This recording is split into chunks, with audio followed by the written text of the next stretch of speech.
At-targhibu fi qouli la haula wala quwwata illa billah. Himbauan untuk membaca la haula wala quwwata illa billah. Tidak ada daya dan upaya. Sebagian memaknai agar seimbang la haula. Tidak ada daya untuk melakukan kebaikan wala quwwata, dan tidak ada kekuatan untuk meninggalkan kemaksiatan. Itu biasanya memaknai dibedakan. La haula, tidak ada kekuatan untuk melakukan kebaikan, la haula, tidak ada daya untuk melakukan kebaikan, wala quwwata, dan tidak ada kekuatan untuk meninggalkan kemaksiatan, illa billahi, kecuali dengan pertolongan dari Allah. An Abi Musa radhiyallahu ta'ala anhu, dari Abi Musa, semoga Allah meridhoinya. Anna nabiyya, sesungguhnya baginda Nabi SAW qala, bersabda lahu kepada Abi Musa, kul, katakanlah, bacalah wahai Abu Musa, bacalah wahai Abu Musa, la haula wala quwwata illa billah. Bacalah haula wala quwwata illa billah. Kenapa? Fa innaha kanzun min kunuzil jannati. Kanzun di dunia itu dahsyat. Kalau orang punya kanzun, harta simpanan, harta karun. Nah, karun disebut-sebut korun. Korun. Oh, ya. Jadi harta karun di Indonesia diambil dari korun. Kalau nggak sadar kita jadi korun beneran nanti. Harta karun. Karun itu orang kaya raya yang lupa kewajibannya, tidak bayar zakat, tidak memberi kepada hak fakir miskin. Akhirnya ditenggelamkan oleh, ditelan bumi sama hartanya. Sehingga ditelan di dalam bumi. Sehingga kalau kita menemukan di tanah itu hartanya karun kayaknya. Ya itu istilah saja. Hebat ya, masuk ke kamus bahasa Indonesia itu. Korun tuh. Ya, pernah dengar harta karun ya? Harta karun. Nah, jadi kanzun itu adalah harta simpanan yang berharga.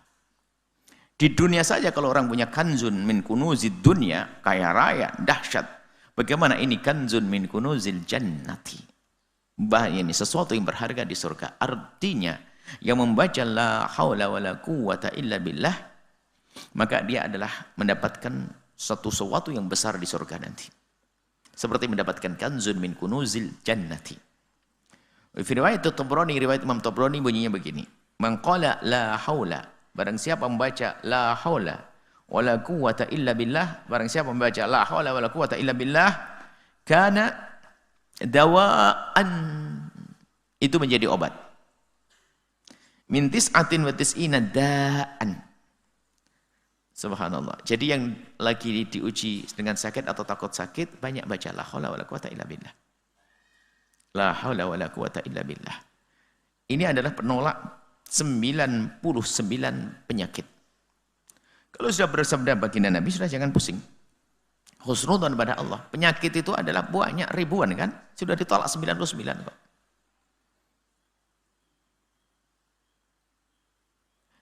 Jangan, oh saya sudah baca la haula masih sakit. Enggak, kalau enggak baca komplikasi kau. Masih baca dikasih sakit satu. Jadi jangan sampai kita meremehkan dua ayat. Kalau sudah membaca, yakin.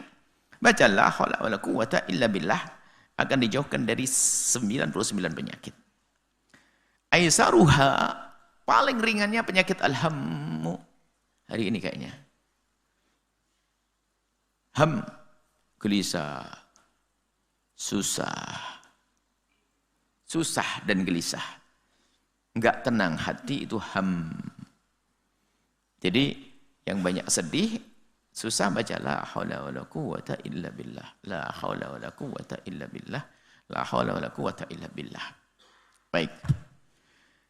At-targhibu fi adhkarin yaquluha idza asbaha wa idza amsa. Ini imbauan membaca zikir-zikir, dibaca kalau kita berada di waktu pagi dan di waktu sore. An Mu'adz bin Abdullah bin Khubayb, dari Mu'adz bin Khubayb bin Abdullah bin Khubayb, an abi, dari ayahnya, annahu qala, dia berkata, kharajna fi lailati matarin. Suatu ketika aku keluar di malam penuh hujan. Malam yang diwarnai dengan hujan. Zulmatin syadidatin, gelap. Hujan dan gelap. Kalau hujan ya gelap. Ini gambarannya dulu belum ada listrik, PLN belum ada. Lampu kepleknya di dalam rumah, jalan mah gelap. Nggak ada lampu keplek pinggir jalan, hujanan ya mati. Bayangkan. Natlubu Rasulullah, dan kami ingin mencari Rasulullah. Bertujuan mencari baginda Nabi SAW. Liusolliya bina, agar bisa sholat dengan kami. Nabi minta dipanggil kalau waktu sholat. Fadraknahu, kemudian kami menemukan baginda Nabi. Faqala, Nabi malah memberitahu. Kul, baca. Ya Mu'ad. Kul.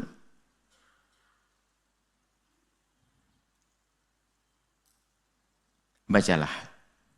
Dari ayahnya Mu'ad, Abdullah bin Khubayb. Falam akul syai'an. Aku bingung. Suruh ngomong apa oleh Nabi? Bacalah. Ucapkan sesuatu. Bingung. Lam akul syai'an. Aku tidak menjawab, kata Abdullah bin Khubayb. Karena Nabi hanya menjawab, bacalah, baca. Pemakalan Nabi ulang, kul, baca lagi. Baca. Walam akul syai'an, bingung. Saya harus baca apa? Pemakalan, kemudian Nabi baca, kul, baca. Qultu ya Rasulullah ma aqul. Saya baca apa ya Rasulullah? Ajari. Dari tadi engkau ya Rasulullah menyuruh kami baca, kul, bacalah, bacalah. Tsumma qala, Nabi mengatakan kul. Qala, Nabi jawab kul huwallahu ahad. Baca kul huwallahu ahad. Sampai selesai tentunya. Wal mu'awwidhataini, dan 2 ayat yang ada a'udzubillah. Mu'awwidhataini untuk berlindung. Ada kul a'udzu bil falak dengan kul a'udzu bi rabbin nas.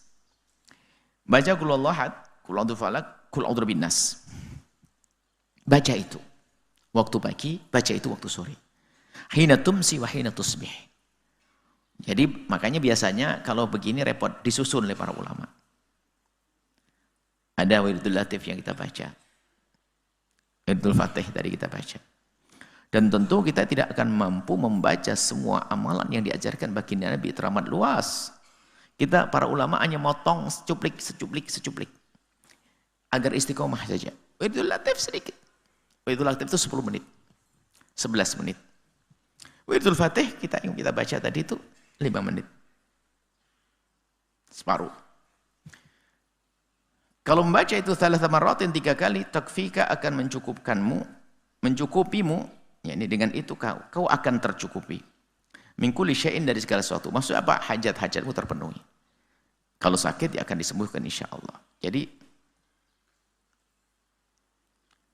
nah ini.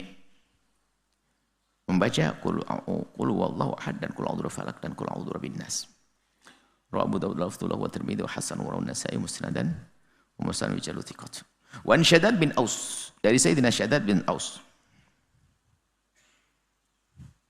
Radhiyallahu anhu anin Nabi, dari baginda Nabi. Sayyidina Shaddad berkata, Sayyidina Shaddad bin Aus. Qala, Nabi bersabda, Sayyidul istighfar. Ada istighfar itu banyak. Istighfar banyak untuk mohon ampun kepada Allah. Astaghfirullahaladzim. Nabi mengajarkan. La ilaha anta subhanaka inni kuntu minadh dhalimin. Allah mengajarkan kepada Sayyidina Yunus untuk minta ampun. Tapi ada Sayyidul Istighfar yang digelari oleh baginda sebagai tuan. Berarti tuannya, yakni sayyidnya istighfar. Sayyidul Istighfar. Apa itu sayyidnya istighfar?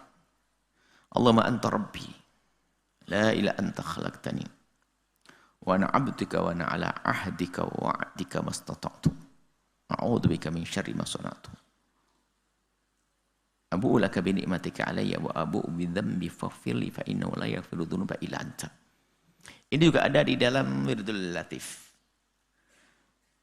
Allahumma anta ya Allah, wah ya Allah, anta rabbi, engkau adalah Tuhanku. La ilaha illa anta, tidak ada Tuhan kecuali engkau ya Allah. Khalaqtani, engkau telah menciptakanku. Wa ana abduka, ikrar, aku adalah hambamu ya Allah. Wa ana ala ahdika wa wa'dika, dan aku akan berusaha dengan perjanjianku denganmu ya Allah di alam arwah. Di alam arwah kita sudah berjanji. Alastu bi rabbikum, waktu mengatakan aku Tuhanmu kita berikrar, ya. Ya Allah, aku beriman. Jadi sebelum kita ke alam dunia ini, ada di alam roh sana ada perjanjian kita dengan Allah kalau kita akan beriman. Sehingga orang yang bersyahadat itu orang yang tetap menjaga keimanan, dia melaksanakan janjinya. Ya Allah, aku berusaha sesuai dengan janji. Aku orang muslim, orang beriman, maka aku akan memenuhi kewajiban-kewajiban sebagai seorang muslim. Ala ahdika wa'dik. Mastata'tu, itu pun semampuku dengan kelemahanku. A'udzubika min syarri ma sana'tu. Aku berlindung dari kejelekan yang pernah aku lakukan. Kita itu banyak melakukan kejelekan. Ya Allah, lindungi aku dari kejelekan yang pernah aku lakukan. Minta perlindungan dari Allah. Abu laka bi ni'matika alayya. Aku kembali kepadamu dengan karunia darimu. Jadi kita bisa beribadah, melakukan kebaikan juga karunia Allah. Kita kembali kepada Allah dengan karunia Allah. Wa abu laka bi dzambi. Kadang aku kembali kepadamu nanti kembali dengan dosa, menghadap padamu dengan dosa. Ya Allah, kau lahirkan aku kau hadirkan kami di dunia dalam keadaan tidak punya dosa. Tapi di saat kembali kepadamu banyak dosa, ya Allah. Abu laka bi dzambi, aku kembali kepadamu dengan dosa-dosaku. Faghfirli, maka ampuni aku ya Allah. Innahu la yaghfiru dzunuba illa anta, tidak ada yang mengampuni dosa kecuali Engkau ya Allah. Man qalaha muqinan biha, barang siapa membaca itu dengan penuh keyakinan, sayyidul istighfar. Hina yumsi, waktu pagi, waktu sore. Famata fi lailatihi, kok mati setelah itu. Kalau di sore yang baca kok malamnya mati, dakhalal jannah, masuk surga. Sudah Nabi bersabda, enggak usah bimbang. Orang mati tidak boleh, enggak bisa juga kita minta-minta. Ya Allah, saya sudah baca ini, nanti matikan. Enggak mati-mati. Dan kita tidak boleh minta mati kok kayak kebanyakan amal. Kita tidak boleh minta mati. Kecuali dengan bahasa ta'liq, ya Allah, jika mati bagiku lebih bagus dariku, matikan aku. Makruh, kita tidak berkenankan minta mati. Ya Allah, aku pengen mati saja. Kenapa? Pusing di dunia. Memang di alam barzah enggak lebih pusing, dosamu banyak. Menyongsep kau nanti. Jadi nggak boleh kita sok minta mati kayak kebanyakan amal kan. Jangan minta mati, minta panjang umur. Dengan kebaikan. Soleh dengan ilmu, panjang umur, solehah. Itu. Rawal Bukhari wa Nasa'i Tirmidzi wa indahu. Di Tirmidzi ada temannya, la yaquluha ahadun, tidak ada satu orang pun yang membacanya tadi. Hina yumsi, waktu pagi sore hari, fayati alaihi qadarun, tak taunya datang ketentuan dari Allah qabla yusbiha, sebelum pagi tiba mati. Illa wajabat lahul jannatu, wajib mendapatkan surga. Baca tadi di sore hari, tak taunya mati malamnya surga. Wala yaquluha hina yusbihu, dan tidaklah seorang membaca sayyidul istighfar tersebut. Hina yusbihu, waktu pagi tiba. Wayati alaihi qadarun, telah datang ketentuan Allah. Tentunya datang ketentuan Allah, paginya baca sayyidul istighfar, siangnya mati. Qabla yumsi, sebelum datang sore. Illa wajabat lahul jannatu, wajib mendapatkan surga.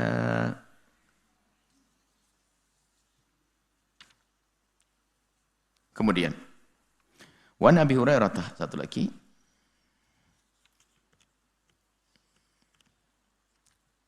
Dari Abi Hurairah radhiyallahu ta'ala anhu, beliau berkata, ja'a rajulun ila Nabi, datang seorang laki-laki kepada baginda Nabi sallallahu alaihi wasallam, faqala, dan bertanya, ya Rasulullah, wahai Rasulullah, malakitu in aqrabin ladaghatni al-barihata. Dia cerita, ya Rasulullah, telah terjadi padaku semalam aku disengat sama kalajengking. Ya. Ngadu semangat kalau jengking. Qala amma law qulta, kalau seandainya kau baca hina amsait, waktu kau berada di sore hari, a'udzu bi kalimatillahi tammati min syarri ma khalaq. Baca ini, a'udzu bi kalimatillahi tammati min syarri ma khalaq. Lam yadurruk. Kalau kau baca a'udzu bi kalimatillah, aku berlindung dengan kalimat Allah. Kalimat Allah itu macam-macam penafsirannya, tapi mengerucut kepada makna kalamullah, kalimat Allah. Ada mengatakan, Nawawi mengatakan Al-Quran, segala kalamullah. Jadi kalamullah kan sifat Allah. Jadi kalau orang bersumpah dengan sifat Allah, artinya juga bersumpah dengan Allah. Artinya apa? Demi Allah. Bisa saja dimaknai langsung begitu. Kita boleh bersumpah dengan sifat-sifat Allah. Karena maksudnya bersumpah dengan mausuf yang disifati. Sama kayak begini ini. Kalimat Allah, kalamullah. Al-Quran, kalamullah, sifat. Kalau kita bersumpah dengan sifat Allah, artinya bersumpah dengan Allah. Artinya, aku berlindung dengan Allah, dengan kalimat Allah, Al-Quran, atau kalamullah, atau dengan Allah, at-tamat yang sangat sempurna. Min syarri ma khalaq, dari segala kejahatan yang Allah ciptakan. Jadi, ya tetap nyengat namanya kalajengking, tapi tidak akan menjadikan berbahaya untuk kita. Bahaya itu macam-macam loh ya. Bahaya itu macam-macam. Kalau menganggap menafsiri bahaya itu, kalajengking, dicekik kalajengking, ya nggak akan bermasalah. Bahayanya kadang-kadang namanya bahaya bukan dari situ. Dicekik kalajengking, pergi ke dokter, tak tanya salah obat. Lah kan gara-gara kalajengking. Dicekik kalajengking, tak tanya apa, kaget, kejedot, sampai gegar otak. Ada ini kan. Jadi bisa jadi karena dia telah membaca ini, kesengat ya kesengat tok. Panas tapi tidak bahaya, nggak jadi racun bagi dia. Tafsir yang banyak tentang tidak membahayakanmu. Jadi bahaya ini adalah sebabnya macam-macam. Artinya kalajengking tidak menjadikan sebab bahaya untukmu. Kalaupun disengat, ternyata bisa jadi tubuh kita perlu sengatan itu agar sembuh dari si penyakit. Sekarang ada pengobatan alat disengat lebah. Ada sengat lebah, tapi sengat kalajengking belum ada. Ya coba aja barangkali. Artinya berdoa itu agar dihindarkan bukan berarti langsung nggak ada, akan tapi bahayanya, bahaya jauh. Bahaya yang jauh, bahaya yang pendek. Bisa jadi gara-gara sakit murtad loh ya. Naudzubillah. Jadi apapun yang terjadi dari hal-hal yang tidak ia senangi, tidak akan merusak, tidak akan menjadikan dia sengsara. Dunia ataupun akhirat. Khusnudzan pada Allah. Maka baca ini, a'udzu kalimatillahi tammati min syarri ma khalaq. Wa fi qala Suhail wa kana ahluna yu'allimunaha. Keluarga kami mengajarkan ini. Sayyidina Suhail berkata, keluarga kami mengajarkan anak-anak membaca itu. Wa kanu yaqulunaha. Mereka anak-anak membaca itu semua. A'udzu kalimatillahi tammati min syarri ma khalaq. Anda masuk semak-semak. A'udzu tammati min syarri ma khalaq. Maksudnya ikhtiar dulu, menghindar, bukan ular langsung wah saya akan masuk ular harimau bismillah. Ya ini bunuh diri. Nggak usah action lah, racun. Kalau memang ini benar, baca hadis Nabi. Bismillah. Minum racun, mati, bunuh diri kau. Nah begitu. Ikhtiar. Faludhiqat jariyatun minhum. Akhirnya seorang budak perempuan jariyah, ini budak perempuan yang ada di rumahnya itu tersengat kalajengking. Falam tajid laha waja'an. Dia sakit saja, kaget, tidak merasakan sakit, tidak sampai membahayakannya. Walihumzan. Oh apa ini ada ketinggalan. Lam tadula. Man qala hina yumsi thalatha marratin. Ini. Barang siapa membaca tadi a'udzu kalimatillahi tammati min syarri ma khalaq waktu sore hari 3 kali. Wa fihi ada tambahan hadis lam tadurruhu hummatu tilkal lailati. Tidak akan membahayakan hummah. Hummah itu apa? Ibnu Hajar menyebutkan wal hummah bi dhammil muhmalati wa takhfifil mim. Hummah. Wal hummah. Bukan hummah. Hummah. Haknya di dhammah, mimnya di takhfif, enggak pakai tasydid. Hummah. Wa ladghatu kulli dhi summin. Ladghatu kulli dhi summin, sengatan semua yang beracun. Atau wasummun nafsuh, atau itu racun sendiri. Artinya kalau membaca ini insya Allah nggak akan berbahaya. Bukan berarti kita teledor, maksudnya setelah kita berhati-hati, setelah kita waspada, setelah kita menjaga, kemudian kok tiba-tiba ada kecelakaan, kesengat, insya Allah tidak membahayakan. Itu. Ini saja insya Allah kita lanjutkan pada pertemuan yang akan datang. Dan nanti mencoba mengamalkan zikir-zikir ini. Tapi paling tidak, zikir yang sudah diberikan oleh guru-guru kita, itu kita ambil. Itu saja istiqomah yang sudah masuk torekoh. Guru dari guru torekoh, zikir-zikir. Atau yang ambil Wirdul Latif, Ratibul Haddad, Ratibul Attas, Ratibul Faidul Fatih, baca itu. Yang penting istiqomah dulu. Kalau itu banyak. Akan tapi Anda pun di saat mendengar begini, Anda pengen catat, Anda pengen mengamalkan, sah. Apakah pakai ijazah? Enggak pakai ijazah. Hadis Nabi yang Nabi suruh nyuruh pakai ijazah-ijazah. Cuman ijazah itu perlu dihadirkan untuk mengikat bahasanya kita punya guru, gitu. Maka kalau hadis Nabi nggak pakai ijazah, langsung amalkan sama ijazah. Nggak usah ditakuti, nggak pakai ijazah nggak diterima. Mana? Nabi mau nyuruh kok, Nabi ngajari kok. Pakai ijazah kelamaan. Cuman ijazah punya makna, sambung hati antara guru murid itu penting, sehingga ada namanya ijazah. Wallahu a'lam bishawab. Kita langsung kepada hikmahnya Imam Ibn Athaillah As-Sakandari. Hikmah yang ke-249.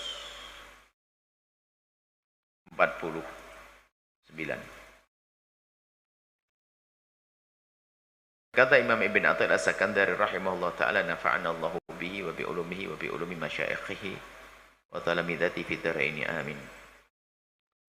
Kata beliau, qaumun tasbiqu anwaruhum adhkarahum wa qaumun tasbiqu adhkaruhum anwarahum. Ada nur, ada zikir, ada nur.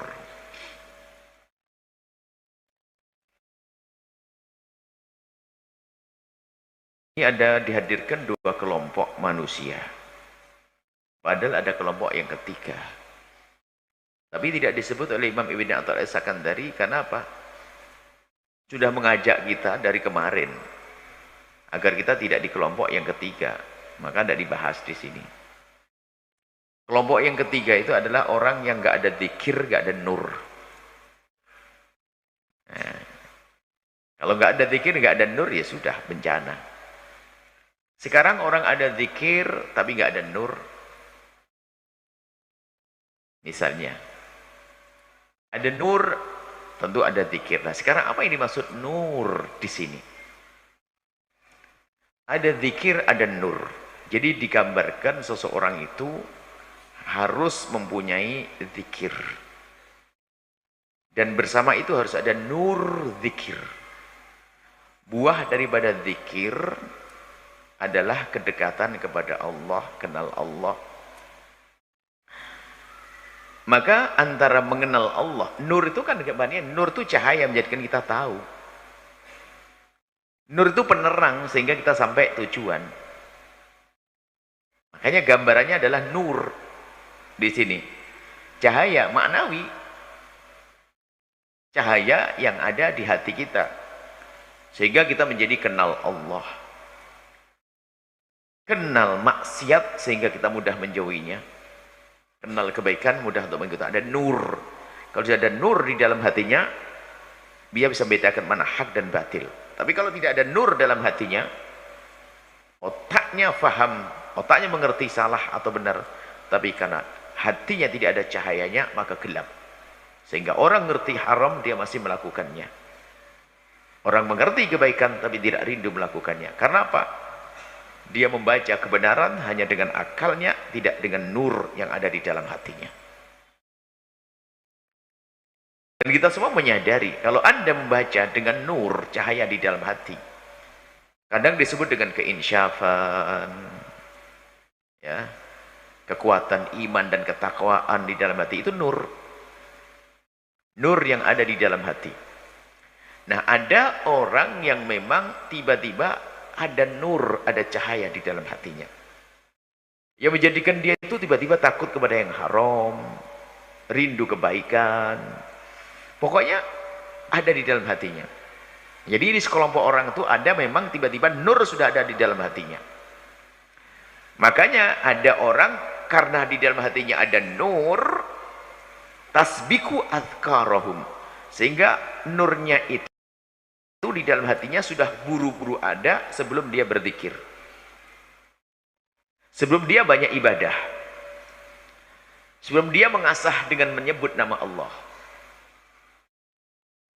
Ada orang, kelompok yang lain, untuk sampai kepada kekhusyuan kepada Allah, merasa takut kepada hukuman Allah, rindu surga, maka dia perlu mengasah dengan zikir. Sehingga orang yang adkaruhum, tasbiku adkaruhum anwarahum. Jadi dulu zikir baru mendapatkan cahaya hati tadi. Ada orang diberi Allah cahaya hati baru berzikir.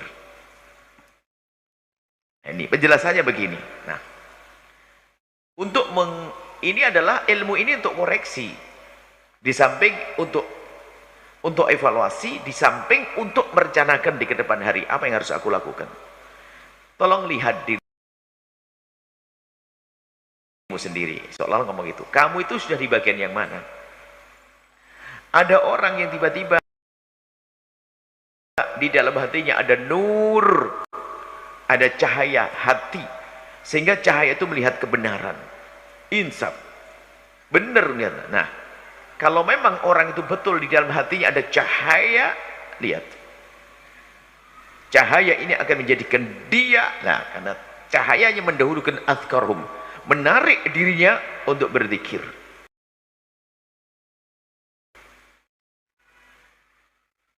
Kalau memang ada cahaya di dalam hatinya, maka dia akan menarik seluruh anggota tubuhnya, dituntun oleh cahaya hatinya untuk melakukan kebaikan menuju kepada Allah Subhanahu wa taala. Sehingga kalau pengen baca pun baca yang benar dia. Ngomong yang benar. Jadi zikir, sebenarnya zikirnya orang beriman kan bukan hanya dengan lisan saja, bukan dalam keadaan tertentu, tapi qiyamah wa qu'uda wa ala junubihim. Kalau sudah orang ahli zikir yang sejati itu, lihat, bareng, berdiri, duduk, terus berzikir dalam keadaan apapun.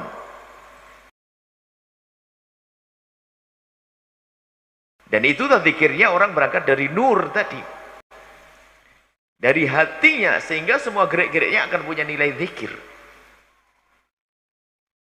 Nah, cuman kita tidak tahu lah, kita ini bukan golongan ini, jangan-jangan. Lalu golongan bagaimana ini? Nah, saya ini belum punya nur nih. Kalau belum punya nur, tapi hendaknya kita bagian yang kedua deh, paling tidak. Jangan saya menjadi golongan yang ketiga, ndak nur, ndak zikir. Ndak ada zikir, nggak ada cahaya. Nah, ini yang pertama, orang ada nur di dalam hatinya. Maka koreksi diri Anda. Andakah termasuk orang yang di saat mendengar seruan kebaikan lalu ingin berbuat baik, di saat ada maksiat ingin meninggalkannya? Itu adalah berarti hati Anda melihat. Kalau ternyata kita tahu kebenaran kok masih melakukannya, berarti tidak melihat. Hati Anda tertutup, ada hijabnya, sehingga tidak bisa melihat. Maka untuk membersihkannya bagaimana agar bisa bercahaya lagi? Ada hati bercahaya menjadikan hadir zikir, ada hati gelap, maka dengan zikir maka akan bersih. Maka bolak-balik di sini. Kalau bicara tentang ada orang yang majdub, diambil, dibawa oleh Allah kepada kemuliaan tanpa ada jerih payah.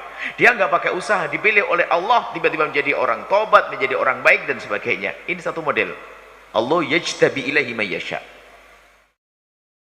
Allah menarik sebagian hambanya tanpa jerih payah. Tiba-tiba ada ibu di kampung, mungkin pengajian juga tidak terlalu banyak, mungkin belajar, tapi tiba-tiba Allah ambil hatinya untuk mendekat kepada Allah, untuk kenal Allah. Allah yajtabi ilaihi may yasha. Nah, untuk ini, wah, ini kacau ini, tidak semua ada. Saya tidak mendapatkan kayaknya saya ini. Sholat malam tahajud beratnya setengah mati. Ngaji aja begini, kalau suami nggak marah-marah nggak berangkat kayaknya tadi. Atau istri nggak cerewet. Aduh, apa ini? Nah, ini berarti nggak ada nur di dalam hatinya.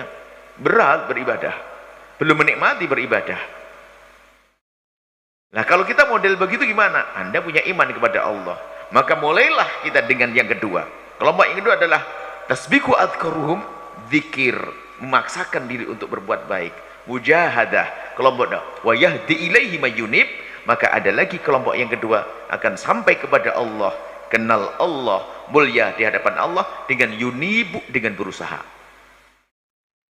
Maka kalau kita bukan golongan yang pertama, mudah terenyuh di saat ada seruan kebaikan, kita pasti menjadi orang nomor satu. Seperti yang disabdakan Nabi, siapa hari ini yang telah bersedekah? Abu Bakar mengatakan, saya Rasulullah. Siapa hari ini mengering jenazah? Saya. Siapa begini sholat malam? Saya. Loh, tidak ada kebaikan yang disuruh kecuali dia menyambutnya. Berarti nur dalam hatinya ada.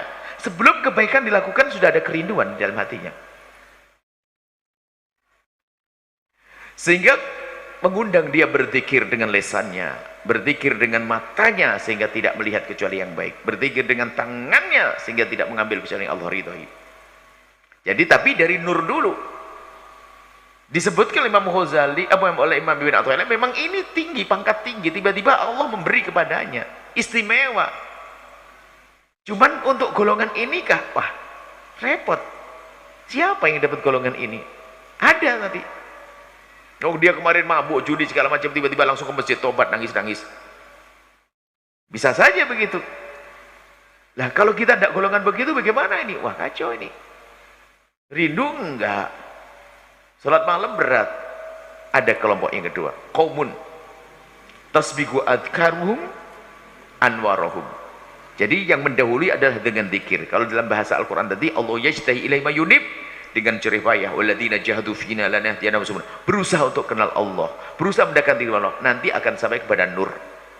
Jadi kelompok yang kedua ini adalah rata-rata dari kita itu seperti itu.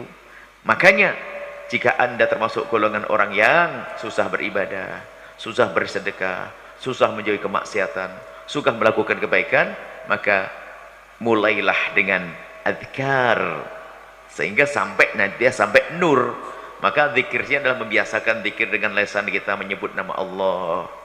Ala bi dzikrillahi tatma'innul qulub. Dengan menyebut nama Allah, maka kita mujahadah, sehingga zikir pun kadang berat. Bangun malam berat, maka lakukan itu. Maksakan. Memang belum menikmati, mungkin kita belum ada nur kok dalam hatinya. Belum menikmati, berat ya. Tapi Anda ngerti, saya harus mendapatkan pahala. Saya harus dapatkan pahala. Saya tidak boleh ketinggalan bangun malam nih. Saya tidak boleh ketinggalan sedekah nih. Maksa sedekah. Habis sedekah mikir, ya Allah, belum belanja ini. Mikir berat. Tapi tidak harus saya lawan ini. Dan Allah sudah menjanjikan, walladzina jahadu fina lanahdiyannahum subulana. Kalau Anda serius mencari Allah, Allah akan sampaikan Anda kepada Allah. Biarpun dalam keadaan kita susah, berat mujahadah, ya Allah, susahnya bangun malam, susah ini. Sampai dia bikin baker, bikin ini, pesan yang lainnya dan sebagainya. Maka menghadiri majelis semacam ini. Nah, kalau ada orang yang semacam ini, Allah akan kasih tunjuk. Nah, dia subulana akan Allah beri tunjuk. Maka dia mendekat, dia akan sampai kepada Allah, dia akan mendapatkan nur setelah kita berusaha. Wa yahdi ilaihi mayunib. Allah akan berikan petunjuk orang yang berusaha. Makanya kalau Anda bukan di golongan yang pertama, golongan yang memang sudah di dalam diri Anda ada kerinduan, maka jangan sampai tidak menjadi yang kedua. Maka aku harus berusaha. Bangun malam aku belum biasa dan aku berat. Kalau memang aku susah, aku harus tidur lebih awal. Saya harus bangun malam untuk tahajud. Oke, sholat 5 waktu dengan sunnah-sunnahnya dan seterusnya. Berat memang, iya, karena belum ada nur di hati kita. Tapi kita punya iman sebenarnya, cuman itu ketutup karena ada hijab dengan hawa nafsu kita. Dan itu dirasakan oleh banyak dari kita itu. Saya ngerti itu haram, tapi saya melanggar loh ya. Malunya depan orang saja, depan Allah nggak malu. Kita sering. Nah, jika memang kita golongan orang yang belum rindu amat berbuat baik dan sebagainya, maka berusahalah. Walladzina jahadu finna. Berusaha dengan berzikir. Maka kita ada namanya wazifah. Kita mewajibkan setelah ini punya zikir ini. Membawa kawan, rame-rame. Subhanallah. Kadang-kadang harus pakai janji. Atau motivasi yang lain, motivasi agar dia beribadah. Kadang kita perlu itu sehingga kita mendengar berita tentang fadhail a'mal. Memang hati kita belum rindu banget kepada Allah, tapi gak apa-apa, Anda tidak usah ragu.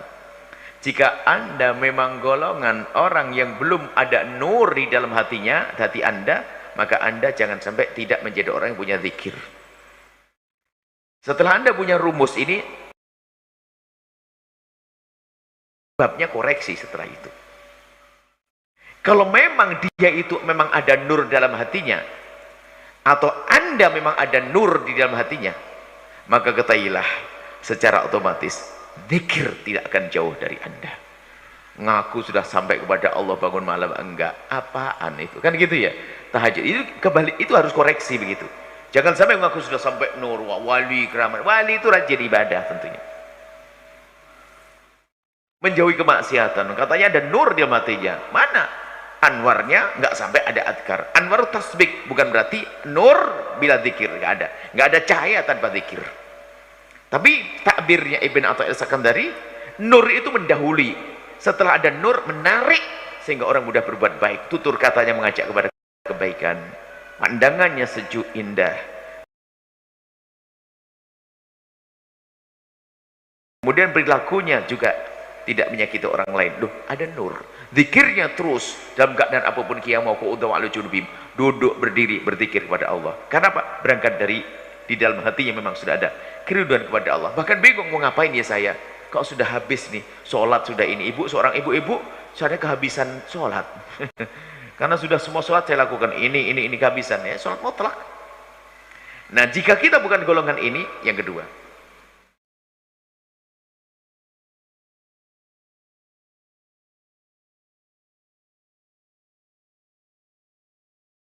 dahulukan Anda berzikir menyebut nama Allah, punya zikir wadifah khusus di tengah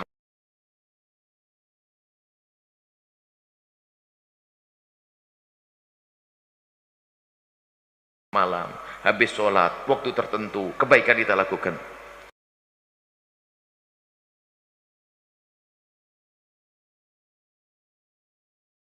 Atau majelis zikir yang besar yang selama ini Anda lihat dan sebagainya. Tapi nggak sampai di sini dong. Seperti halnya yang merasa atau berkata dirinya ada nur tadi, maka harus ada buktinya. Dohirmu harus mengikuti nurnya. Zikir-zikir kebaikan dilakukan. Tapi sebaliknya, orang yang memang saat ini berusaha untuk sampai kepada mendapatkan cahaya hati tadi dengan cara mujahadah, atau Imam Ghazali mujahadah hati, baca Al-Quran, menyebut nama Allah, itu akan membersihkan hati menjadi kenal Allah pada akhirnya nanti. Sudahlah, pokoknya kenali Tuhanmu, nanti akan bersih hati. Kenal Allah, bersih hati, berusaha. Nah, nanti menjadi kenal Allah. Hatinya kenal Allah, takut maksiat, rindu berbuat baik, berusaha terus untuk menjaga kebaikannya, jauh dari kemaksiatan. Karena apa? Dia sudah sampai. Sekarang yang perlu dihadirkan apa? Koreksi. Anda yang selama ini sudah ikut majelis zikir bertahun-tahun, ikut torekoh bertahun-tahun, tanyakan diri Anda, sudahkah itu menjadikan Anda rindu kebaikan atau belum? Ini. Lah kalau belum, berarti waktu kita berzikir belum serius dong. Kalau kita mencari Allah, hanya ikut-ikutan saja. Ramainya majelis zikir, berzikir, tapi ternyata zikirnya nyelesan ramainya saja, ramainya gawe. Belum ada maknawiyat, rohaniyat yang masuk ke hatinya. Maka tanyakan diri Anda, hei yang punya majelis zikir, apakah itu menjadikan Anda semakin sejuk kepada orang tuamu? Apakah itu menjadikan dirimu lembut kepada istrimu? Apakah itu menjadikan semakin tawaduk kepada suamimu? Majelis zikir kok petentang-petenteng, tolak pinggang sama suami. Majelis zikir kok begitu, berarti zikirmu itu adalah belum menghantarkanmu sampai kepada nur tadi.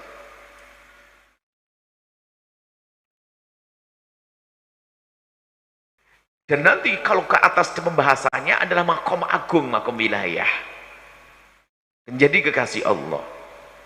Lah kalau kekasih Allah itu rumusnya kan sederhana.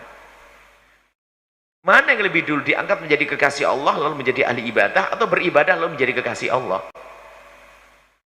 Dua-duanya mungkin. Menjadi waliullah karena dia memperbanyak ibadah, mujahadah dan seterusnya, lalu diangkat oleh Allah. Ini mujahadah. Berusaha dia punya amalan, zikir, sholawat, berbuat baik seperti disebutkan dalam hadis Nabi, menjalankan kefarduan, kesunahan, hatta uhibbahu, sampai aku mencintainya. Wa idza ahbabtu, kalau aku sudah mencintai hamba tersebut, lah ini sudah kena dikasih nur Allah. Kuntu sama'u alladhi yasma'u bihi, aku akan jadi pendengarannya, aku akan jadi penglihatannya, aku akan menjadi tangannya, aku akan menjadi kakinya. Bagaimana Allah menjadi tangan, mata dan kakinya? Maksudnya apa? Allah menjaga matanya. Buah mujahadah, melakukan yang fardu, menjalankan yang sunnah, baru setelah itu apa? Akan terjaga perilakunya. Setelah ada nur, maka akan terjaga perilakunya, kan begitu. Tapi dari mujahadah. Maka ini adalah martabat yang kedua tadi, bahasanya bukan martabat kelompok, sebab ini sama-sama mulia. Mana yang lebih hebat? Orang yang diambil oleh Allah dalam kemuliaan langsung atau berusaha lalu diberi? Ini sama-sama, sama-sama nyampe kok. Sama-sama di dalam diri ada nur, ada zikir, ada nur, sama. Cuman ini adalah opsi. Kalau saya tidak golongan ini, jangan sampai tidak golongan yang kedua. Jangan sampai sudah ada nur, nggak mau berzikir. Wah, ini kacau. Maka berzikirlah Anda. Sampai dikatakan, jangan kamu tinggalkan zikir gara-gara kamu tidak khusyuk. Zikir kan ada dengan lisan kita, ada hati kita. Kalau orang berzikir dengan lisan, nantinya ada pahala lisan, pahala hati. Orang belum bisa zikir dengan hatinya, dengan lisannya saja, lumayan dapat pahala lisan. Cuman kalau sudah dengan hatinya, itu akan mengasah hati, nanti akan semakin dekat kepada Allah. Makanya kalau para kekasih Allah itu dengan mujahadah, beribadah, melakukan kebaikan sampai kenal Allah, ya ini ada satu model. Wa yahdi ilaihi may yunib. Tapi ada model lain nih. Oh, dia wali, tiba-tiba langsung diangkat derajat oleh Allah jadi wali. Nah, kalau bang dia wali beneran, pasti banyak ibadah. Karena dia kenal Allah. Katanya wali, kasih Allah. Wali kelontang-kelantung, nggak sholat. Mana ada wali begitu? Lakukan yang haram, nggak ada wali begitu. Minum minuman keras, wali minuman keras. Mana ada? Kata Syekh Ihsan Jambesi dalam muqaddimahnya menukil dari kalamus sholihin bahasanya kama annal anbiya ma'sumun fal awliya mahfudun. Nabi maksum, kalau nabi maksum terjaga dari dosa, wali tidak maksum tapi dijaga oleh Allah, enggak gampang kepleset. Masa wali aneh-aneh ngobrol begadang sampai malam enggak tahajudan? Mana ada wali begitu? Enggak sholat semacam. Bahkan katanya kalau semakin melanggar, makomnya tinggi, ini makom hakikat, enggak syariat. Dusta, enggak ada itu semuanya. Jadi ini salah memahami dunia tasawuf. Ini perusak-perusak tasawuf itu adalah orang yang ngaji tasawufnya adalah tasawuf ngaco. Pembahasan tentang ada hakikat, ada syariat, ada toreko, ada syariat, toreko, hakikat. Ini bukan untuk dipisah-pisah, bukan untuk dipilah-pilah. Sehingga ada syariat, ada toreko, ada hakikat. Jadi orang itu harus masuk wilayah syariat, belajar bagaimana wudhu, sholat dan sebagainya. Maka untuk memastikan wudhunya benar, kemudian dia khusyuk dan sebagainya sampai kenal Allah hakikat. Jadi bukan sesuatu yang bisa dipisahkan. Bagaimana akan dikatakan ada hakikat kalau nggak ada syariat? Mustahil. Mana ada hakikat nggak ada syariat? Mau itu satu kesatuan nggak bisa dipisahkan kok. Seperti tadi itu ada katanya ada nur tapi nggak pakai zikir, ya nggak mungkin. Kalau ada nur pasti ada zikir, tapi ada zikir untuk ada nur. Nah, yang kita ingin sampai adalah ada zikir yang kita mulai dari ya nggak ada nur. Nah, nggak ada zikir dong, sholatnya enggak kok. Bicara hakikat, syariatnya enggak mau bicara hakikat. Nggak ada zikir bicara nur. Nah, hakikat itu bisa dikatakan menyifati syariatnya tadi. Keseriusan dalam bersyariat itu namanya hakikat. Ikhlas, seperti ikhlas. Ikhlas itu ngomong ikhlas itu amal dulu baru ikhlas. Nggak ada amalnya ikhlas. Ikhlas apanya? Nyumbang aja enggak bicara ikhlas. Sholat dulu baru ngomong ikhlas. Nah, ini kurang lebih gitu. Bicara hakikat sadaqah beri. Hakikat gombal. Hakikat apa? Hakikat itu sholat yang benar, sedekah, jaga ibumu dan sebagainya. Ini ibadah. Baru nanti ketemu hakikat. Jadi bukan dipisah. Bukan ulama ahli tasawuf ini memisah-misah. Enggak. Yang misah-misah itu pemalas. Sholat saya sudah sampai hakikat, tidak perlu saya pakai syariat. Penggal lehernya nanti. Nggak ada, jangan aku begitu. Nabi adalah imamu ahli hakikati. Nabi imamnya ahli hakikat. Nggak minum khamr. Ini ada wali hari ini nggak apa-apa. Saya mau begini biasa, bukan pangkat saya hakikat. Nggak sholat. Nabi sholatnya sampai bengkak kakinya. Nabi sampai hakikat perang di medan laga. Nabi sampai hakikat sholat. Ini orang umat Nabi Muhammad ngaku sampai hakikat nggak mau sholat. Makanya tasawuf adalah hak, tapi sering dirusak oleh pemalas-pemalas ngaku tasawuf. Kalau orang berpegang syariat katanya cangkang tahu? Kulit. Wah, ini kan kurang ajar sama syariat Nabi Muhammad. Kalau kata Ibnu Hajar, orang begitu tuh keluar dari iman karena merendahkan syariat. Yang nggak bisa mengagungkan syariat nggak akan bisa sampai hakikat. Di saat mendengar perintah Allah, perintah Rasulullah, sunnah, terkagum-kagum dia. Ini seperti itu. Tolong ini, jadi kami justru ingin mengembalikan masalah tasawuf pada tempatnya, bukan di dalam bualan para sufi-sufi palsu. Bapaknya meninggal dunia, dia jarang ngaji, kerjanya naik motor rangreng sana sini. Bapaknya meninggal dunia, pasang imamah langsung jadi guru torekoh mursyid. Mursyid model apa begitu itu?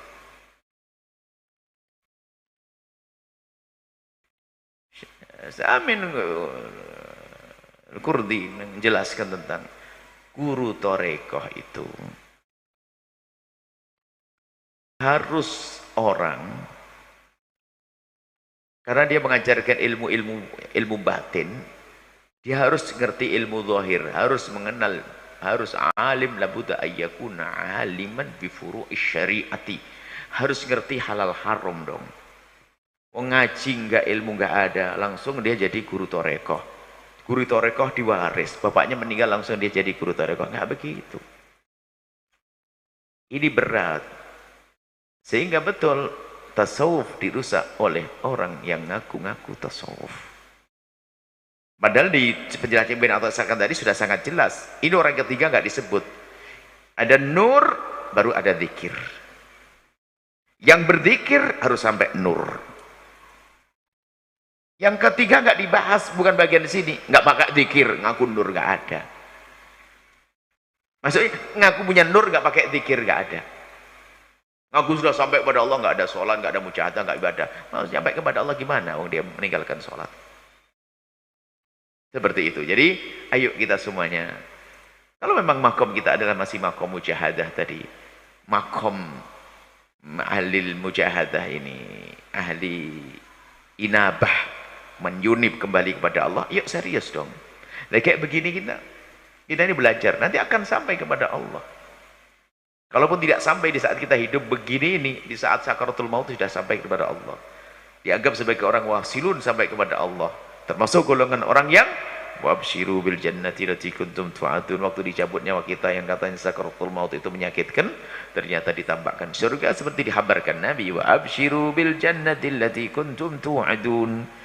Bergembiralah kalian, hei orang-orang yang punya iman yang sudah sampai kepada Allah tadi, al-wasilun, ahli hakikat, bergembiralah ditampakkan surga waktu dicabut nyawa kita.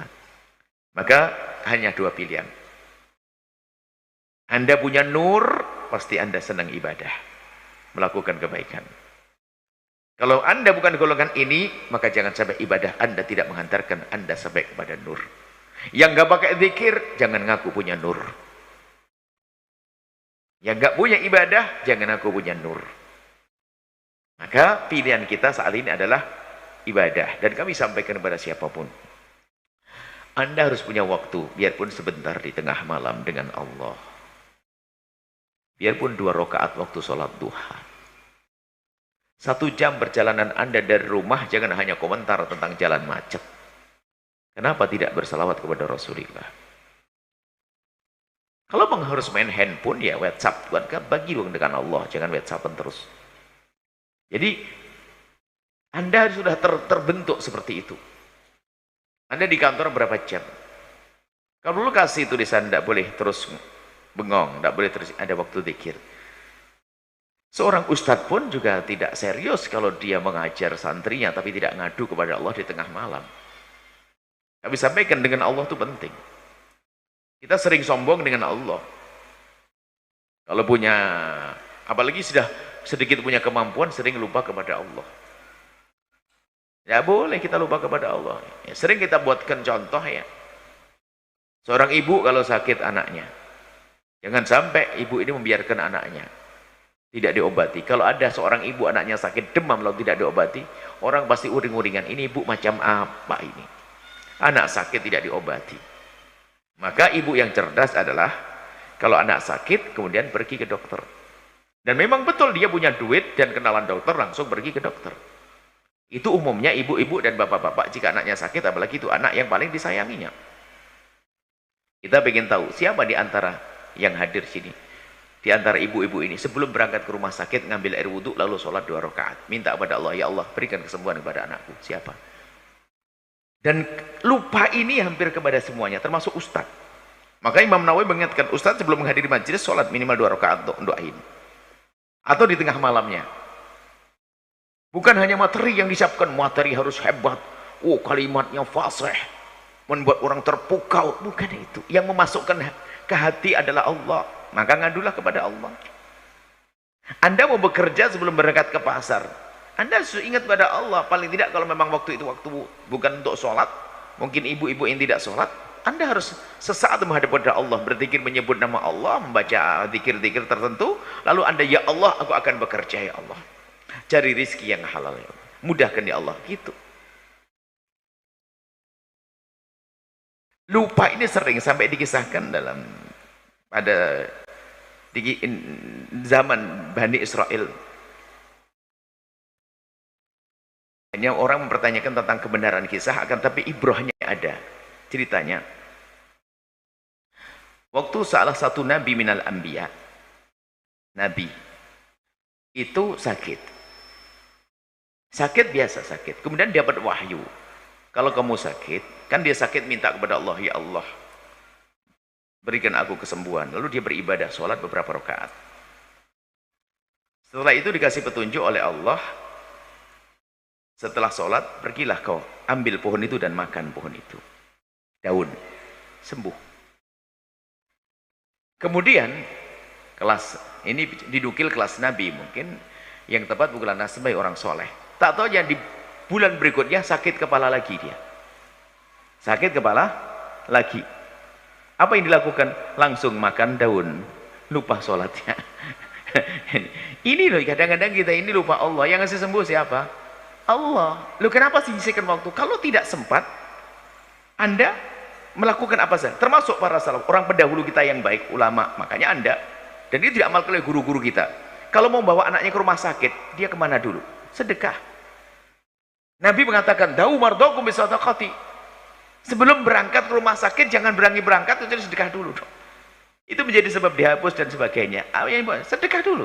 Bahkan mungkin sedekahnya lebih gede daripada bayaran rumah sakitnya. Da'u mardakum bisadaqati. Ini dengan Allah dulu tuh itu penting. Kalau tidak kan tahu spesialis yang paling buat browsing, paling bagus, paling cepat, ini, wah itu lupa Allah. Antara melakukan sholat, ibadah atau sedekah. Mau menuntut ilmu, sedekah dulu. Makanya para wali santri yang anaknya mondok itu jangan pelit dengan pondoknya, sedekahlah agar anaknya pinter. Nah ini anakmu. Tadi ada pertanyaan nyampe, tidak tahu dibaca atau tidak. Nunggak. Nggak bayar di pondok ini kan kacau, padahal bapaknya handphonenya bagus, mobilnya bagus, nggak bayar. Ini kan kurang ajar, mana dapat berkah. Baik, jadi dengan Allah itu penting. Anda mau bekerja, ingat Allah. Mau ngajar, ingat Allah. Apapun, ingat Allah dulu. Biasakan seperti itu. Ini maknanya, makna yang dihadirkan oleh Ibn Athaillah Sakam dari saat ini adalah berusahalah terus dengan Allah, ingat Allah. Maka menjadi hati itu cerah, hati bersih, sehingga begitu mudahnya orang itu meninggalkan kemaksiatan dan begitu mudahnya melakukan kebaikan. Kenapa? Wa idza ahbabtuhu, kalau aku sudah cinta kepada hambaku, aku akan menjadi tangannya, menjadi matanya, menjadi anggota tubuhnya. Maksudnya apa? Anggota tubuhnya mudah untuk melakukan kebaikan dan sangat mudah meninggalkan kemaksiatan. Wallahu a'lam bishawab.